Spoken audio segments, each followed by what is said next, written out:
Läsäkoski on noin 3 tunnin ajomatkan päässä Helsingistä Kangasniemen kunnan alueella.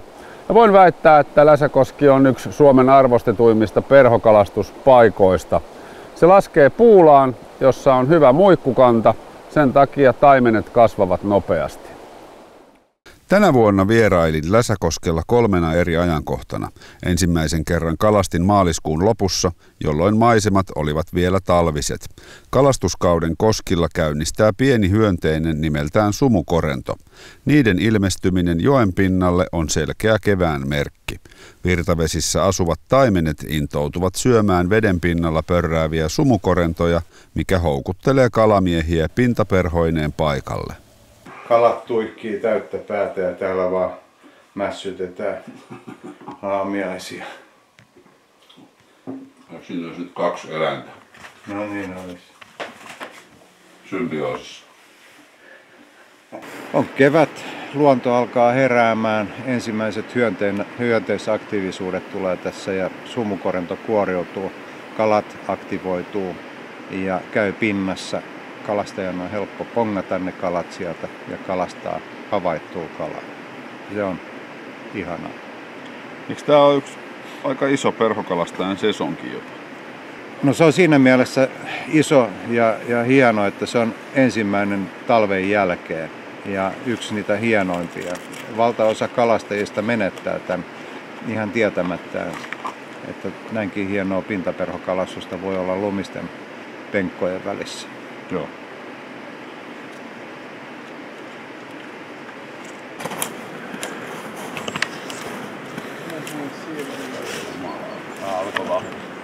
Perhokalastustaidot olivat päässeet ruostumaan talven aikana ja aika kului perhoja puista irrotellessa.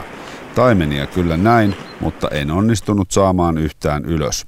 Sen sijaan kotiin lähdön aikaan taitava perhomies hiipi pitkin jokea tehden täydellisiä heittoja tuikkivien kalojen eteen.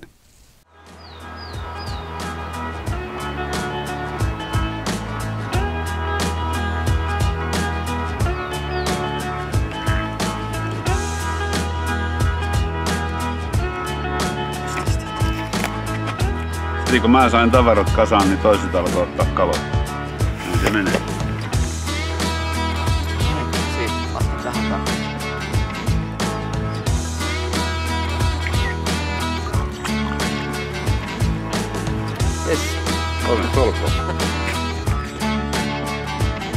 Kesän ensimmäinen huippusesonki on toukokuun lopussa, jolloin salakat nousevat sankoin joukoin järvestä koskeen.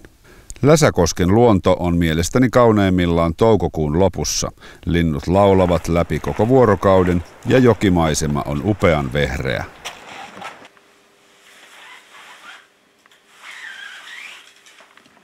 Tämmöistä jokea voisi kyllä tuijottaa loputtomiin. Tuolla kalat hyppii ja lintuja on valtavasti. Tämä on kyllä tosi rikas ja mielenkiintoinen luontokohde. Läsäkosken kartanon pehtoorin Matti Huitilan mukaan apajilla oli syytä olla jo auringonnousun aikaan, joten yöunet jäivät ohuiksi. Mutta sehän ei haittaa, sillä kalastus on se, mikä miehen virkeänä pitää.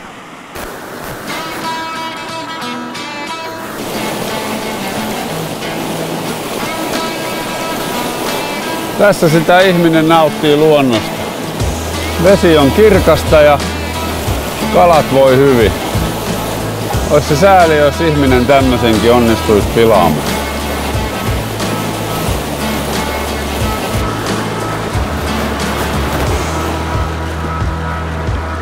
Alkukesän lämpimillä keleillä taimen on aktiivisimmillaan heti aamusta ja illan hämärtyessä. Jätimme päivällä kosken rauhoittumaan ja kävimme Puulalla jigaamassa kuhaa ja haukea. Illalla oli taas perhokalastuksen vuoro.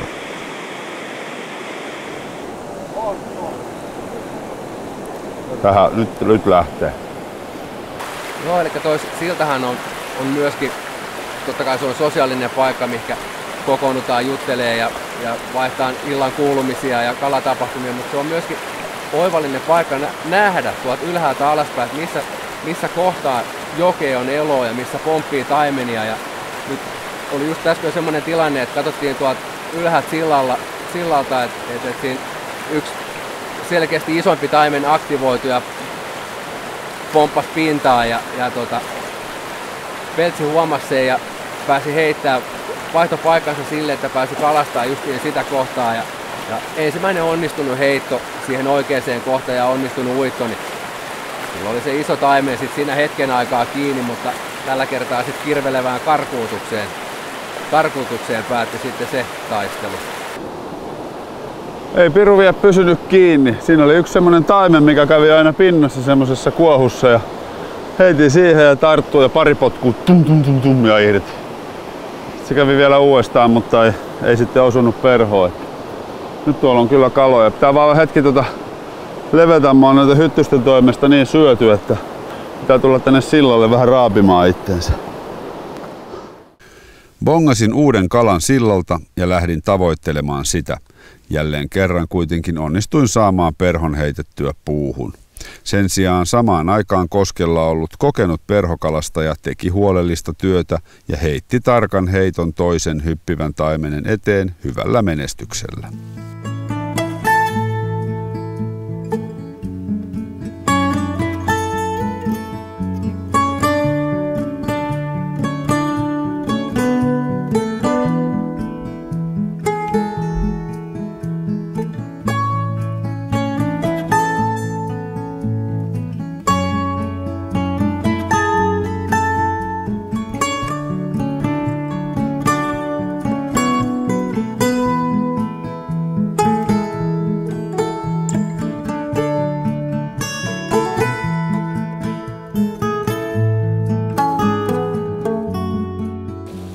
Kello on 6. Erittäin kaunis usvainen aamu. Katsotaan, että onko täällä kala totillaan. Kolmas reissuni Läsäkoskelle ajoittui loppukesään. Olin jälleen liikkeellä varhain aamulla ja sain nauttia satumaisista maisemista, joita usvainen jokiluonto tarjosi.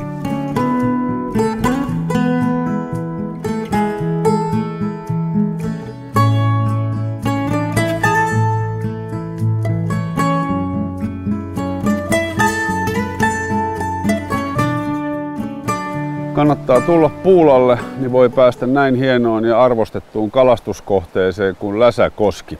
No miksi täällä on sitten paljon kaloja? Vähän yli 10 vuotta sitten on tehty semmoinen päätös, että yhtään taimenta Läsäkoskesta ei tapeta.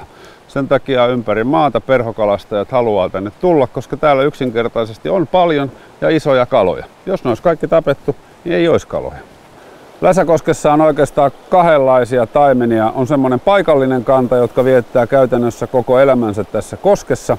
Ja sitten on vaeltavaa kalaa, jotka ramppaa tämän Puulan ja Läsäkosken välissä. Ja kun ne on Puulalla, ne syö muikkuja ja ne tulee tänne suurina, arvostettuina ja voimakkaina kaloina. Ja sen takia ne on kovin suosittuja siiman päässä. Nyt on vesi matalalla, mikä tarkoittaa sitä, että taimenet on arkoja.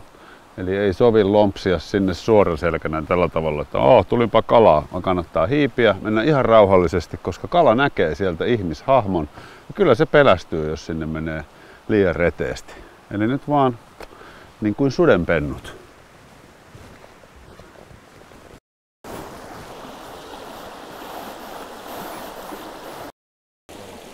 Siinä kävi joku nyppäämässä vähän perhon päätä. Aamusumun hälvettyä taimenet alkoivat aktivoitua. Hiiviskelin Läsäkosken pohjoisväylällä olevalle suosikkipaikalleni. Sain rullattua onnistuneen heiton juuri oikeaan kohtaan ja pam! Kala oli kiinni. Siiman päässä oli yksi voimakkaimmista taimenista, joita olen koskaan vavalla pidellyt. Se aloitti niin raivokkaan riuhtomisen, että pelkäsin jo siiman katkeavan.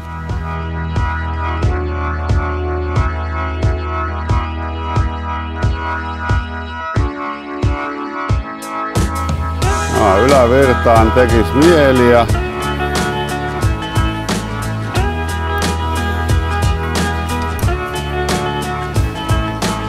näköjään lähteekin. On kovat menohalut.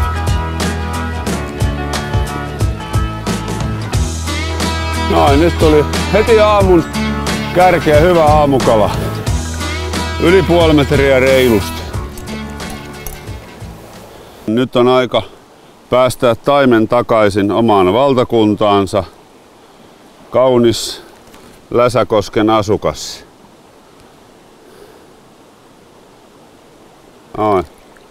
Sinne meni. Ihanaa. Upea eläin.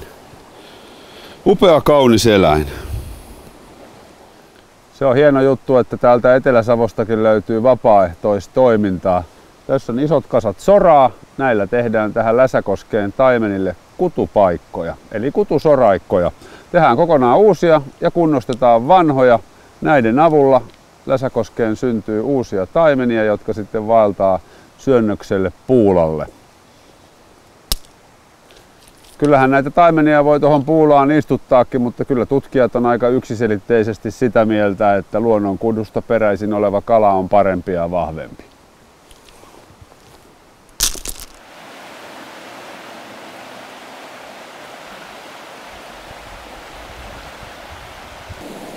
Joo, tässä on nyt havaittu, että nuo kalat ottaa, kun toi tinseli tulee tuolta ylävirrasta, pikkusen virtaa kovempaa vauhtia.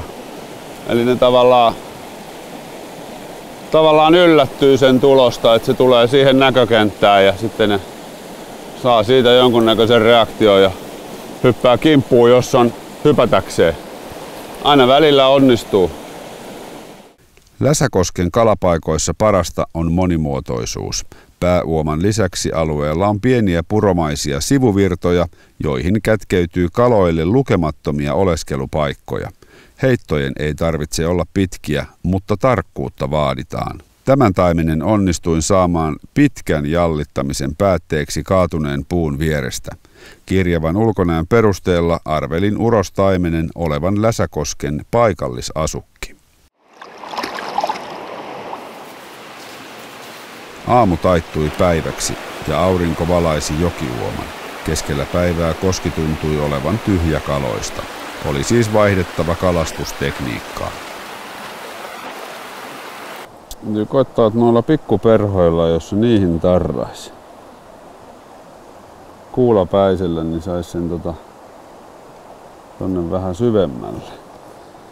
Tosiaan tuo aurinko paistaa aika ikävästi, että jos sitä meinaa auringonpaisteella kalastaa, niin kyllä saisi perho uida vähän syvemmälle. Katsotaan, onko nämä mun teoriat ihan jorinaa vai onko kohta näppyläkylki siiman päässä. Pilkkukylki. Tamuli. Illalla kartanonpehtori Matti lupasi lähteä oppaaksi joelle. Hän antoi luottoperhonsa minulle. Musta kulta tinseli. Se kuulemma piti olla siiman päässä. Jokivarressa Matti ohjeisti heittämään sentin tarkkuudella tuntemiinsa kalapaikkoihin, ja niin se vapaa alkoi taas nyökkimään. Hoi! Loikka!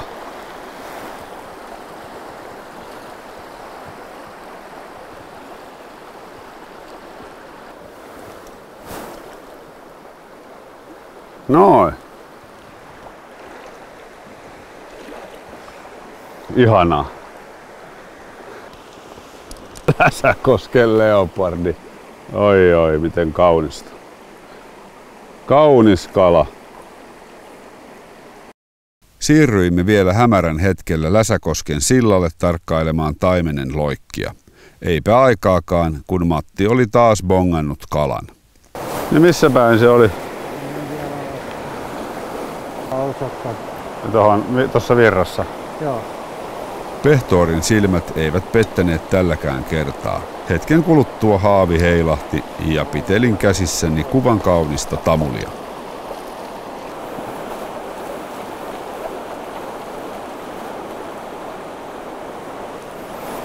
Noin. Noin, sitten päästetään kala varovasti takas ja pidetään päätä ylävirtaan päin niin, että se saa hapekasta vettä, ja sitten kun se on valmis lähtemään, niin sitten se siitä kyllä lähtee. No sillä oli sen verran virtaa, lähti saman tien. Ihanaa. Olipa komea. Matti, sä taas näit missä on kala ja sanoit, että heität tohon, niin sieltä se poksahti. Se on oppaan tehtävä. Joo. Tänään muistui taas mieleen tää perhokalastajan kultainen sääntö. Tarkkaile koskea, näe kala ja kalasta se pois. Nyt katsottiin tästä Läsäkosken sillalta, nähtiin alhaalla, tai Matti näki kalan, sanoi mulle heitä tonne ja eipä aikaakaan kun kala oli siiman päässä. Minkälaisia teoksia aiot synnyttää? Tänään meillä oli hyvä päivä tämmöisellä kultaisella tinselillä ja tähän aikaan vuodesta se onkin ihan hyvä perho. Ei perhon tarvitse kovin kummanen olla. Nyt on vähän pienempi kalastus.